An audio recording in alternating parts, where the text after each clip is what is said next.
우리가 창세기 12장 본문의 말씀을 읽고 그리고 이 말씀을 통해서 특별히 우리 교회 현실 참으로 어려웠지요. 부흥이라든가 성장하는 그런 외적인 성장이 참으로 어려운 그런 현실, 특별히 이제 2020년부터 팬데믹이라는 코로나 바이러스로 해서 전염병이 온 세상에 퍼짐으로 인해서 더 믿음의 환경이, 신앙의 삶을 살아가는 환경이, 교회 환경, 모든 여건이 참으로 어려운 그러한 시대, 그러한 현실 가운데 우리 교회가 놓여져 있죠. 자, 그렇지만 그러한 세상의 시대적인 어려움 가운데 많은 사람들이 교회에 나오는 것을 꺼려하며, 자, 전도하는 것, 그것도 이제 많이 쇠퇴해져가는, 자, 그런 어려운 믿음의 영적인 환경 속에서 우리는 끝까지 말씀을 믿고 의지함으로 우리의 믿음의 그 삶 속에서 우리의 믿음의 삶의 소망과 희망이 무엇인가를 우리의 삶 속에서, 특별히 영적인 믿음의 삶 속에서 우리의 개인의 신앙 삶뿐만이 아니라 교회적으로 우리 교회가 희망을 잃지 않는 그러한 교회가 되어지길 바라서 우리가 함께 오늘 이 본문의 말씀, 아브라함에 관한 이 말씀을 우리가 함께 나누는 것입니다.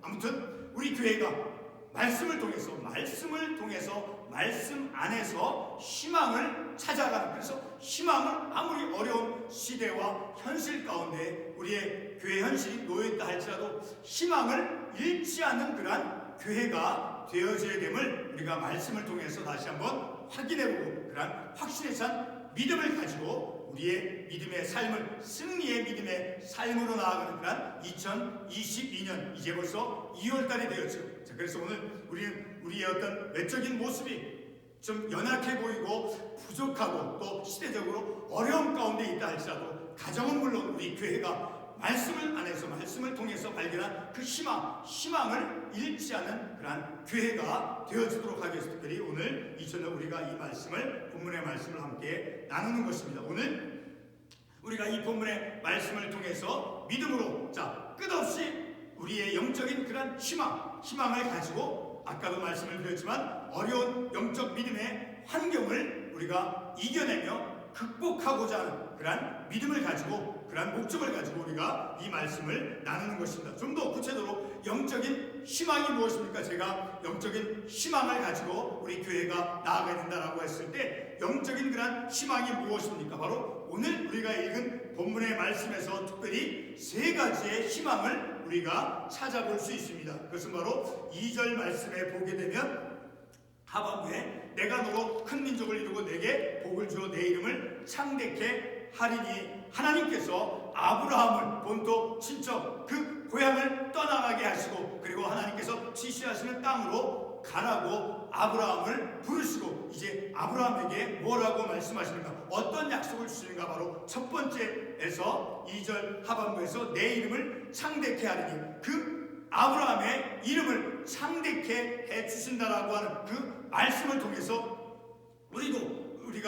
우리의 교회 그 희망은 바로 하나님께서 아브라함에게 이제 복을 주어서 그리고 그의 이름을 창대케 하신다라고 말씀하신 것처럼 우리의 믿음의 삶도, 우리의 믿음의 삶, 개인적으로 우리들의 삶이 하나님의 은혜로 말미암아, 하나님께서 복 주심으로 말미암아 창대케 된 아브라함에게 주셨던 그런 은혜와 복이 우리의 삶의 현실에서 있을 것임을 우리가 말씀을 통해서 확인해 볼 수 있다는 거예요.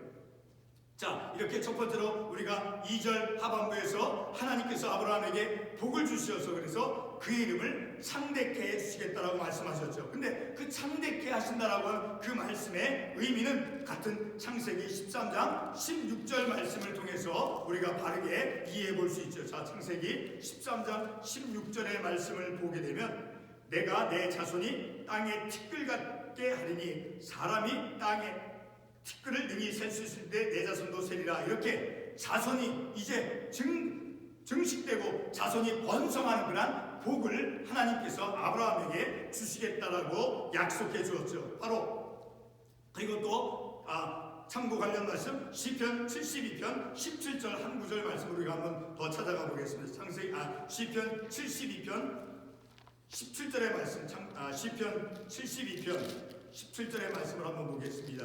어떻게 말씀하고 있는가? 시편 72편 17절의 말씀을 보게 되면 우리가 이런 말씀을 볼 수 있죠. 그의 이름이 영구하며 그의 이름이 해와 같이 장구하리로다. 사람들이 그로 말미암아 복을 받으리니 모든 민족이 다 그를 복되도다 하리라. 그로 말미암아, 다시 말해서 오늘 본문의 말씀, 창세기 12장 본문의 말씀에 나오는 그 아브라함으로 말미암아 그 후손들이 이제 그로 말미암아 복을 받으려다, 그리고 복의 근원이 되어 주신다라고 말씀을 해 주셨죠. 자, 이와 같이 그의 자손이 번창하고 번성하고, 그리고 그로 말미암아, 다시 말해 오늘 우리들의 내 믿음의 삶으로, 바른 믿음의 삶으로 말미암아 우리의 자녀들, 우리의 후손들이, 그들이 하나님의 복을 받는 자녀가 되어지는, 자, 우리의 바른 믿음으로 말미암아 부모님의 바른 신앙으로 자녀들의 삶에 하나님의 은혜가, 하나님의 복이 임하는 것임을 우리가 이러한 말씀을 통해서 깨달을 수 있다는 거죠.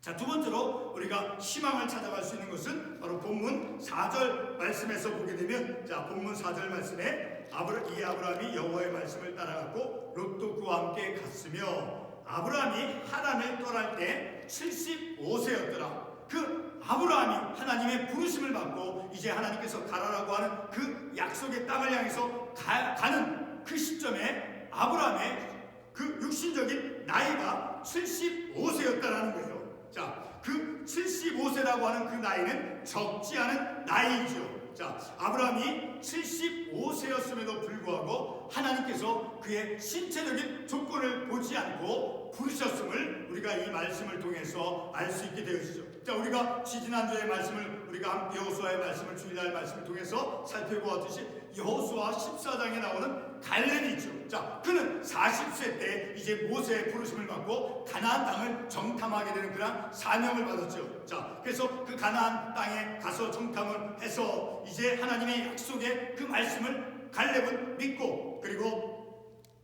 그 믿음으로 긍정적이고 적극적인 그러한 믿음을 가지고 이제 모세에게 보고를 했죠. 그 가나안 땅을 능히 정복할 수 있다라고 갈렙이 보고했죠. 그 45년이 지난 후에 그의 나이가 85세가 되었을 때, 같은 그 여호수아 14장 10절에서 11절에서 말씀을 통해서 우리에게 말씀해 주듯이 헤브론 산지를 달라라고 갈렙이 이제 여호수아에게 요청을 합니다. 자, 그는 그의 육신적인 나이가 85세나 되는 그런 나이였음에도 불구하고 그는 강인하고 담대한 그런 굳은 영적인 의지를 가지고 여호수아 앞에 나와서 자신의 의지를 드러내었고 마침내는 그 산지를 차지하였음을 우리가 여호수아서 14장 10절에서 11절 말씀을 통해서 확인해 볼 수 있었죠. 자, 우리 그 말씀을 한번 찾아가 보겠습니다. 여호수아 14장 10절과 11절의 말씀을 한번 가보겠습니다. 여호수아 14장 11절에 보게 되면 10절 하반부에 이 45년 동안 여호와께서 말씀하신 대로 나를 생존하게 하셨나이다. 오늘 내가 85세로 돼. 11절에 계속해서 모세가 나를 보내던 날과 같이 오늘도 내가 여전히 강건하니 내 힘이 그때나 지금이나 같아서 싸움이나 출입에 감당할 수 있으니, 여전히 그때 성 40대 때 모세로부터 부름을 받았을 때 그때 어떤 영적인 강건함과 담대함과 같이 여전히 45년이 지난, 그래서 그의 나이 85세가 되었음에도 불구하고 그는 여전히 강건하다라고 그의 강한 의지를 드러내 보였죠. 그러면서 12절 말씀에 그날의 여호와께서 말씀하신 이 산지를 지금 내게 주소서. 자, 이렇게 그는 강한 담대한 그런 영적인 강한 의지를 드러내 보았음을, 드러내 주었음을 우리가 이 말씀을 통해서 알 수 있게 되어진다는 거죠.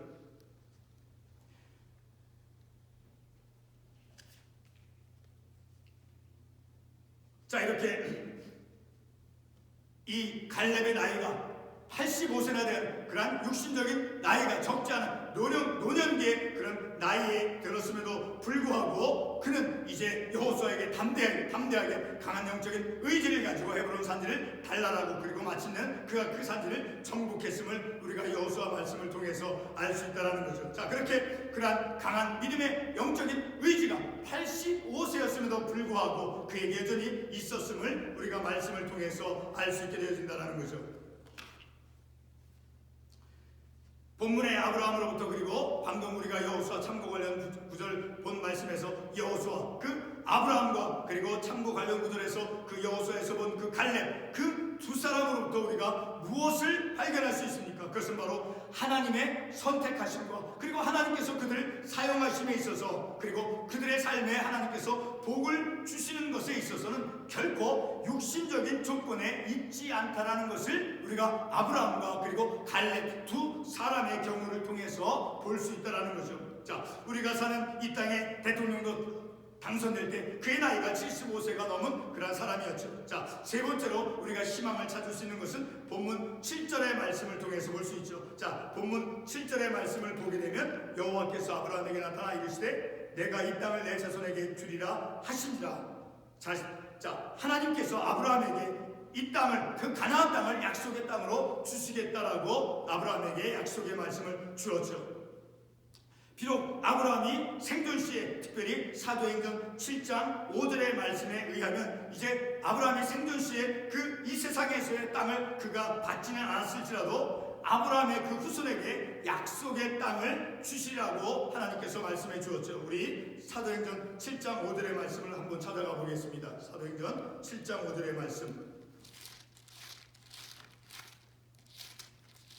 사도행전 7장 5절의 말씀을 보게 되면 그러나 여기서 발붙일 만한 땅도 유업으로 주지 아니하시고 다만 이 땅을 아직 자식도 없는 그와 그의 후손에게 소유로 주신다고 약속하셨으며, 비록 아브라함이 세상에서 삶을 살아가는 동안 세상에 있는 그런 땅을 그가 받지는 않았을지라도 그의 후손에게 하나님께서 약속의 땅을 주시겠다라고 약속해 주었다라는 거죠.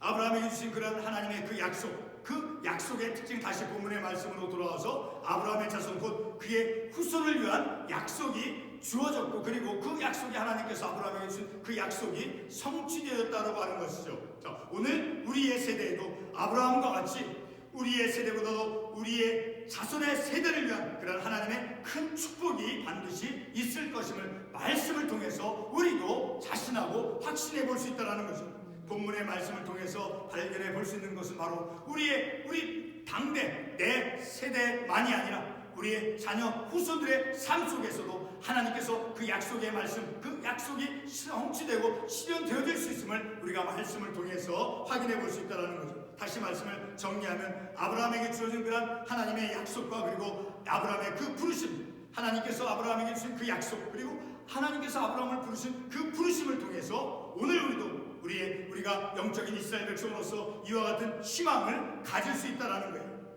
그리고 다시 본문 첫 구절 1절 말씀에서 보게 되면 하나님은 아브라함을 불러내셨죠. 1절의 말씀을 보게 되면 여호와께서 아브라함에게 이르시되 너는 너의 고향과 친척과 아버지의 집을 떠나 내가 내게 보여줄 땅으로 가라. 아브라함을 불렀죠. 고향과 친척과 아버지 집에서 그를 불러내어서 그리고 하나님께서 지시하시는 그 땅으로 가라라고 하나님께서 아브라함에게 명령을 하셨죠.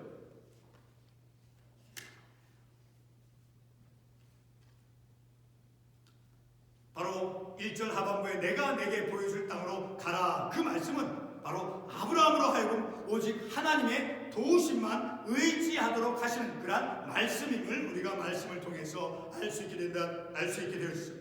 2022년 한 해, 우리가 2022년 한 해 1월달이 지나고 이제 2월달이 시작되었죠. 이 한 해 동안 우리가 믿음의 삶을 살아가면서 특별히 아까 설교 서론에서 말씀을 드렸듯이 신앙적으로 영적으로 어려운 시대 가운데 우리의 교회가 놓여져 있고 우리의 개인의 신앙의 삶도 많은 어려움 가운데 많은 제약과 제한을 우리가 가지고 우리가 우리의 믿음의 삶을 살아가죠. 그렇지만 오늘 우리가 읽은 이 말씀을 통해서 우리가 희망을 찾아갈 수 있는 것은 바로 하나님의 그 약속의 말씀, 아브라함에게 주어진, 아브라함을 부르시고 그리고 하나님께서 아브라함에게 약속의 말씀을 주시고 그리고 그의 자녀, 그의 이름을 창대케 해주신다라고 하나님께서 말씀하시고 그리고 그 약속의 땅을 후손에게 주시라라고 하나님께서 아브라함에게 말씀을 주었죠. 바로 그와 같은 것이 우리에게는 영적인 희망과 소망이 될 수 있다는 거죠. 우리를 부르신 그 하나님, 비록 우리의 삶의 현실, 믿음의 환경, 현실이 지금과 같은 어려운 시대, 어려운 현실 가운데 있을지라도 하나님께서 우리에게 주신 그 약속의 말씀, 하나님의 그 약속의 말씀이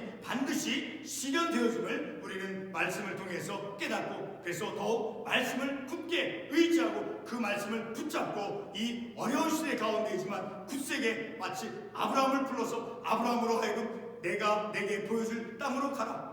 자, 확실치가 않죠. 그렇지만 그 약속의 말씀을 믿고 하나님께서 어떤 약속을 아브라함에게 주셨습니까? 바로 아브라함을 이제 부르시고 하란을 떠날 때 그의 나이가 육신적인 나이가 75세, 노년의 나이, 젊지 않은 나이, 그런 나이임에도 불구하고 하나님께서 그를 부르시고, 그리고 하나님께서 그 땅을 이제 너에게 주는 그 땅을 이제 내가 이 땅을 내 자손에게 주리라, 자손에게 아브라함에게 후손에게 주신다라고 약속의 말씀을 주신 것, 바로 그런 말씀이 아브라함에게 희망이 되어준다라는 거죠. 바로 그와 같이 우리에게도 하나님께서 우리를 부르시고, 그리고 비록 현실은 어려운 가운데 있을지라도 하나님의 약속의 말씀을 굳게 믿고 의지하고 우리의 믿음의 신앙의 삶을 살아감을 통해서 우리에게도 비록 우리의 신체의 나이가 육신적인 어떤 조건이 어렵다 할지라도, 그러나 그런 것을 하나님께서 보고 어떤 것을 하나님께서 제약하고 제한하시는 분이 아니라 갈렙이 85세였음에도 불구하고 여호수아에게 그 헤브론 산지를 달라라고 했을 때 그 땅을 하나님께서 그에게 허락해 주었던 것 같이, 그리고 아브라함이 75세였음에도 불구하고 하나님께서 그를 부르셨던 것 같이, 그리고 그들에게 약속의 말씀을 주시고 그 약속의 말씀을 하나님께서 성취해 주셨죠. 그와 같이 우리의 삶에 여러 가지 어려운 제한이 있고 제약을 받고 환경적으로 시대적으로 어려운 가운데 있다 할지라도 우리는 하나님의 약속의 말씀을 통해서 희망과 소망을 가지고 그 하나님의 말씀을 굳게 붙잡고 우리가 믿음의 삶을 살아갈 때 비록 우리에게 어려움이 있다 할지라도 부족함이 있다 할지라도 우리는 끊임없이 하나님의 말씀을 통해서 희망을 찾아가며 희망을 가지고 믿음의 소망을 가지고 이 땅에서 우리 교회, 우리의 가정, 내 개인의 신앙의 삶 속에서 우리가 감당해야 될 그 사명을 끝까지 포기하지 않고 그 사명을 완수해내는 그러한 우리의 신앙의 삶이 되어질 때 그것이 곧 승리의 신앙의 삶이 되어짐을 우리가 말씀을 통해서 깨닫는 것이죠. 기도하겠습니다.